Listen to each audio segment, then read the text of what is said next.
السلام عليكم ورحمة الله وبركاته. معكم أحمد صبحي. إن شاء الله بإذن الله في الفيديو ده هناخد الجزء الرابع من شرح مديول استخدام الأنظمة المعلوماتية المعنية بالصحة، الخاص بمديول ال ICDL Health اللي موجود في دورة ال ICDL أو في كورس ال ICDL أو في شهادة ال ICDL Health الخاصة بالعاملين بالقطاع الصحي.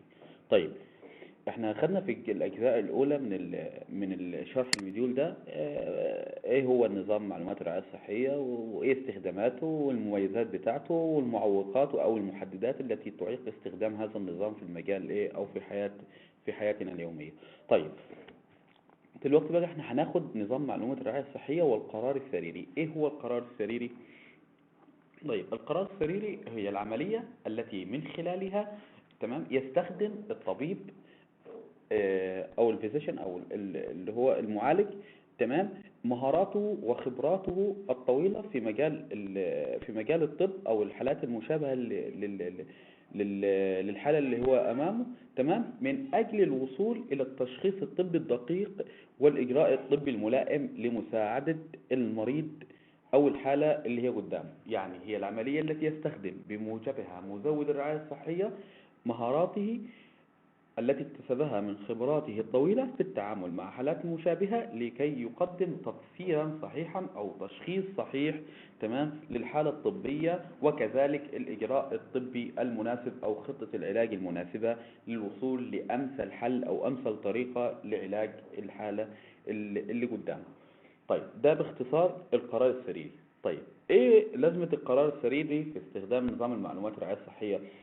القرار السريري، النظام معلومات الرعاية الصحية يدعم ويساعد ويقوي القرار السريري ولكن لا يستبدله.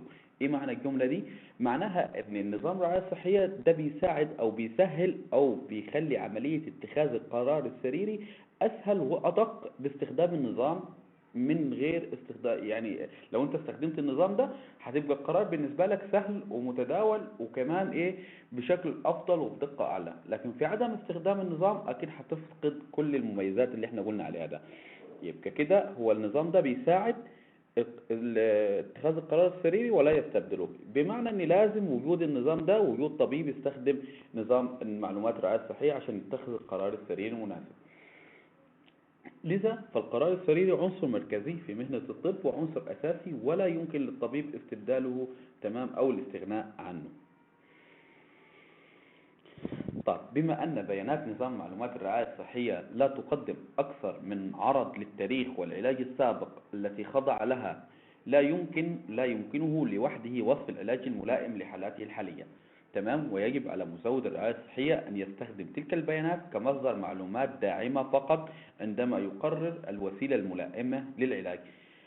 مثلا، إذا وجد الطبيب أن المريض يتناول حاليا دواء سيسبب بعض التأثيرات الجانبية السلبية على الدواء الذي يريد أن يصفه له، يمكن بسهولة اختيار دواء آخر ملائم أكثر لحالة المرض. طيب، إيه معنى الكلام ده؟ بيقول لي ان النظام المعلومات الرعاية الصحية هو ما بيعملش حاجة بس غير ان هو بيقدم لك تاريخ مرضي للحالة اللي قدامك ده، هو كان ايه في السابق او ايه اعراض الامراض اللي كانت موجودة عنده او ايه الوصفات العلاجية اللي خدها بخصوص مرض ده او مرض تاني معين، او اذا كان الراجل ده اللي قدامك او الحالة اللي قدامك بتعاني من حساسية معينة لمركب معين. كل الكلام ده بيدعمك او بيديك البيانات من خلال مين؟ من خلال نظام المعلومات الرعاية الصحية. لكن انا ما بقدرش اخلي النظام ده هو اللي يحدد لي خطة العلاج بالكامل او نظام الادوية بالكامل، هو بس بيساعدني في اتخاذ العلاج المناسب او خطة الدواء المناسب او خطة العلاج المناسبة.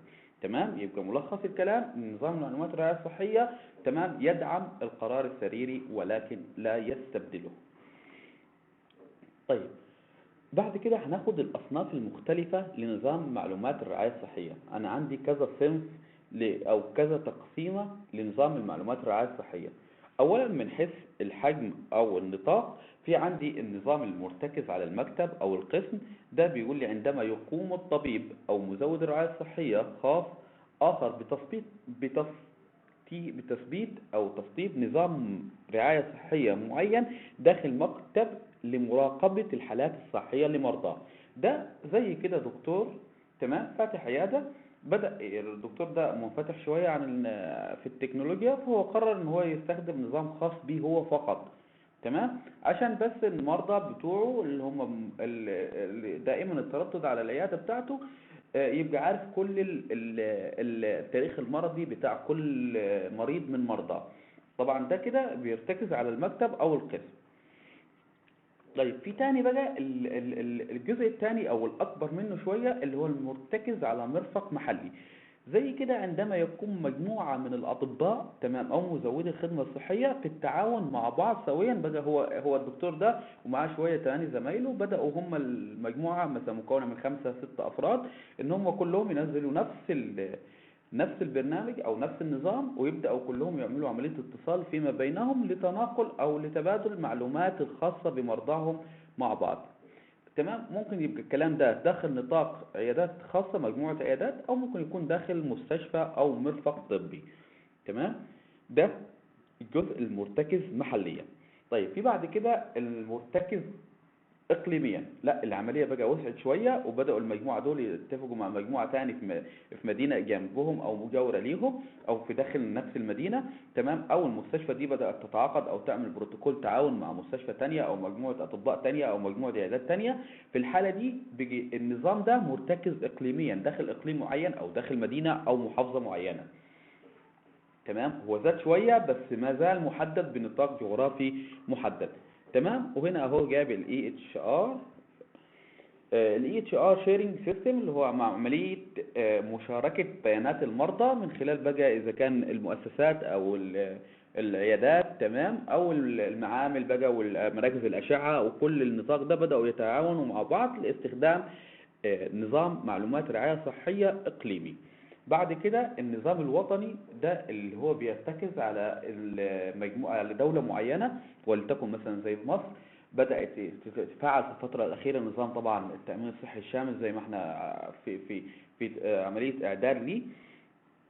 النظام ده بيبقى وطنيا، البلد كلها بتشارك فيه على مراحل. تمام، بيبدأ كل المحافظات أو كل الأماكن المشاركة في النظام ده تبدأ تشارك البيانات، أو بيبقى فيه موجود داتا سنتر مركزية، أو مكان تخزين البيانات مركزي، وكل بيانات المرضى او قاعدة بيانات عملاقة خاصة او شاملة بكل بيانات المستفيدين بالنظام ده او المشاركين في منظومة التأمين الصحي الشامل. بتبقى موجودة ليهم بيانات خاصة بيهم بالحالة المرضية وبكل ما يتعلق تمام بالمشاركين في النظام. لو المشارك ده راح من محافظة لمحافظة تانية، هيبقى الداتا بتاعته بياناته موجودة بالكامل في النطاق أو في المكان اللي هو رايحه ده، لأن كل الموضوع ده مرتكز وطنيا أو خاص بداتا بيز أو قاعدة بيانات ضخمة بتبقى موجودة أو بتديرها مثلا وزارة الصحة بالنسبة لنا احنا هنا، أو حاجة مركزية هي اللي بتدير النظام ده. بعد كده النظام المرتكز دوليا، وده طبعا مش موجود في الوضع الحالي، اللي هو نفس النظام الوطني او اللي هو خاص بدوله معينه، بس بيبقى ايه بقى، بتبقى الدول دي تشارك فيما بينها النظام الصحي بتاعها، زي موجود مثلا في اوروبا، بس ما اعتقدش ان هو مطبق بالشكل الفعال. ان هو بتبقى كل البيانات الخاصه بمرضاهم بتبقى عمليه مشاركه البيانات المرضيه او البيانات الخاصه بالصحه العامه. تمام، على مين، على نطاق دولي او على مجموعه دول. طيب بعد كده احنا الكلام ده كله بيخلينا نفكر في موضوع تاني، اللي هي الخصوصية وامن المعلومات. انا لو النظام اللي انا فيه ده وطني او دولي او مركزي او اقليمي، تمام، فكده انا بياناتي بقت متاحة لاي حد انه يقدر يوصل ليها. فعشان كده لازم يظهر عندي نطاق تأمين المعلومات وخصوصية البيانات. ودي طبعا جزء مهم جدا وحساس في الفترة الموجودين فيها حاليا، مع وجود الكم الهائل من الهاكرز والمخترقين او الناس فاقدي الضمير، اللي هي ممكن تقدر تتلاعب بالبيانات او الخاصة بالمرضى. تمام، فعشان كده قال لك يعتبر امن المعلومات وخصوصيته في قطاع الرعاية الصحية مسألة بالغة الأهمية. تمام، لان مع مرور الوقت هيبقى في عندي كميه بيانات ضخمه خاصه بالمرضى وتاريخهم والامراض اللي هم عانوا منها، وكلام ده ممكن يبقى يستخدم بطريقه غير صحيحه. تمام، في اكثر من شيء. طيب ايه التهديدات اللي ممكن تاثر على البيانات بتاعتي؟ عندي في حاجه اسمها التهديدات التنظيميه التي تنشا من الوصول الغير ملائم للبيانات المرضى. تمام. ده بيبقى من قبل موظفين داخليين داخل المؤسسة، تمام، استخدموا امتيازاتهم أو أشخاص خارج. طبعا ده بيبقى عبارة عن موظف موجود داخل المؤسسة، تمام، استخدم امتيازات خاصة به هو للوصول إلى بيانات المرضى بدون وجه حق، تمام، أو من أشخاص خارج المؤسسة، تمام، اللي هم الهاكرز، اللي هم بيستغلوا نقاط الضعف الأمنية داخل شبكة المعلومات وبيبدأوا يخترقوها، تمام، ويوصلوا لبيانات المرضى. ده التهديدات التنظيمية. في بعد كده التهديدات الوظيفية. طبعا دي بتنشأ من أشخاص موجودين داخل سلسلة انسياب المعلومات. طبعا أنا عندي المعلومات بتمر بمراحل انسيابيه في البيانات، ان في حد بيبقى مثلا مسؤول الاستقبال، ده بيبقى ليه برميشن معين يشوف نطاق معين من البيانات، بعد كده الطبيب، بعد كده مثلا اخصائيه التمريض او التمريض، بعد كده الكيميائيين، الناس المشاركين في العمليه، العمليه العلاجيه او العمليه عمليه تقديم الرعايه الصحيه، تمام. كل دول يقدروا يستغلوا، تمام، كشف البيانات الخاصه بيهم او بحكم وظيفتهم، طبعا بغرض غير سوي، تمام. طبعا الامثال بالكلام ده ان ممكن شركات التامين توصل او تطلب بيانات من احد الموظفين اللي هي بطريقه غير قانونيه وتقدر توصل لها، فبتتخذ اجراء يضر الحاله او يضر الشخص اللي المفروض تم افشاء المعلومات عنه.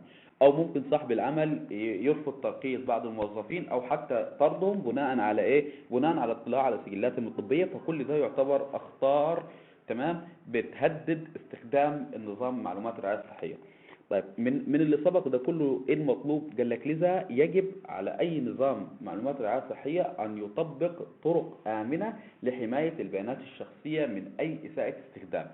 هو المفروض لازم ان انا استخدم وسائل الحماية المادية والمعنوية، او المادية واذا كان هستخدم سوفت وير خاص بعملية حماية البيانات بتاعتي، تمام. هنعرف بعد كده الطرق اللي من خلالها اقدر احمي البيانات بتاعتي. طبعا انا في طرق اداريه على هيئه سياسات وبروتوكولات للتحكم في نوع المعلومات الطبيه التي يستطيع الموظف الوصول لها، تمام. دي بقى بتبقى خاصه بالمؤسسه او بالاداره المركزيه الخاصه باعطاء البرميشن او اعطاء الصلاحيات لكل مشارك او كل شخص مشارك في النظام، تمام. بمعنى ان انا لو موظف استقبال المفروض اوصل لنطاق معين او ليفل معين من البيانات. لو انا بقى المفروض طبيب معالج، لا انا بوصل لنوع تاني او ليفل تاني او نطاق تاني من البيانات غير اللي بيوصل له موظف الاستقبال، وهكذا. يبقى ايه؟ عملية تحديد المعلومات الطبية التي يستطيع الموظفون الوصول اليها. ده الوقاية الإدارية. طيب في بعد كده الوقاية المادية اللي هي لازم ان انا البنية التحتية للمعلومات مثل اجهزة الكمبيوتر والخوادم والسيرفرز والداتا دي تبقى مؤمنة. عشان كده بلاحظ ان اغلب الاماكن اللي موجودة فيها الداتا سنتر او موجود فيها غرفة نظم المعلومات دايما بلقاها عبارة عن ابواب مصفحة، تمام، او بتبقى مؤمنة ماديا. اقصد بالتأمين المادي ان مفيش اي حد يبقى سهل ان هو يوصل لمين؟ للراكات والسيرفرات الخاصة بيا. بعد كده الوقاية التقنية، تمام. دي عملية مراقبة الوصول إلى المعلومات والتحكم فيها إما من داخل المؤسسة أو خارجها. إن أنا بعمل عملية أوتو تريد أو تتبع تمام للأشخاص أو لأي حد دخل على السيستم أو على النظام، بعرف مين دخل وعمل إيه فين والوقت أو التعديل اللي تم على النوع البيان المعين. طب أنظمة، بعد كده هنتكلم على أنظمة أو أنواع نظم معلومات الرعاية الصحية. عندي نوعين أو ثلاث أنواع أساسيين، تمام. عندي النوع الرعاية الصحية القديم اللي هو كان مرتكز على الملفات أو على النظام الورقي اللي هو مستمر حتى الآن في بعض وحدات التأمين الصحي الشامل، لأن لسه لم يكتمل بعد استخدام الملف السيستم الإلكتروني كاملا، تمام. فبلاقي إن هو بيستخدم الملف الورقي، تمام. الملف الورقي ده طبعا ليه عيوب كتير. كنا ان هو بيشغل مساحة او حيز كبير من المكان، وبعد كده بيبقى قابل للتلف، تمام. وغير كده بيبقى غير دقيق، تمام، وسهل ان هو اتكلمنا عن عيوبه فيما سبق، تمام، في المحاضرات السابقة. لو حد حب يرجع ليها في محاضرات كتير بنتكلم فيها على ايه؟ على الفرق ما بين النظام الالكتروني والنظام الورقي. بعد كده نظام المعلومات الرعاية الصحية المرتكز على الكمبيوتر. طبعا احنا اتكلمنا ان خلال الفترة الأخيرة دي بدأت كل القطاعات تتجه إلى استخدام الميكنة أو التحول الرقمي في كل في كل جوانبها، مثل الصناعة والتجارة والمصرف، الإي بانكينج والإي كوميرس وغيرها. تمام، كل القطاعات بدأت تستخدم تستخدم القطاع الإلكتروني أو نظام الكمبيوتر. تمام، أو الحوسبة بشكل كبير، وتستبدله بالنظام الورقي القديم. طبعا والنظام الرعاية الصحية من ضمن الأنظمة التي تمت الاتجاه فيها للكمبيوتر، وبدأنا نستغنى مراحل عن النظام الورقي القديم. بعد كده احنا اللي فات ده كان ما زلنا مرتكزين على ايه داخل الكمبيوتر او مرتكز على الكمبيوتر. بعد كده السجلات الموزعه هو نظام معلومات الرعايه الصحيه مرتكز على الكمبيوتر، بس داخل نطاق شبكه لتسهيل او عمليه مشاركه البيانات ما بين ما بين مقدمي الخدمه وبعضهم البعض، لوصول سريع واسهل وانخفاض ملحوظ في التكلفه للمرضى والحكومه. طبعا احنا عرفنا ان لما يكون عندي انا مثلا استخدام نظام معلومات رعايه صحيه باستخدام السجلات الموزعه، طبعا انا في الحاله دي ان انا مش مضطر ان انا اعمل تكرار لعمليه لعمليه للعمليات الطبيه اللي هي غير قابله للتكرار او غير محتاجه للتكرار، زي مثلا الفحوص المعمليه وزي الاشعه والكلام ده كله. فانا لو عندي النظام ده ما بحتاجش ان انا اكرر بعض الاجراءات الطبيه، فده بيعمل عمليه تقليل للتكلفه من حيث بالنسبه للمريض وبالنسبه كمان للحكومه. طيب، وبكده نكون انتهينا من الجزء الاول. تمام، ويا ريت ان شاء الله يكون المحاضرة استفدتوا منها، ومعلش بعد اذنكم لا ننسى الاشتراك وتفعيل زر الجرس ليصلكم كل جديد.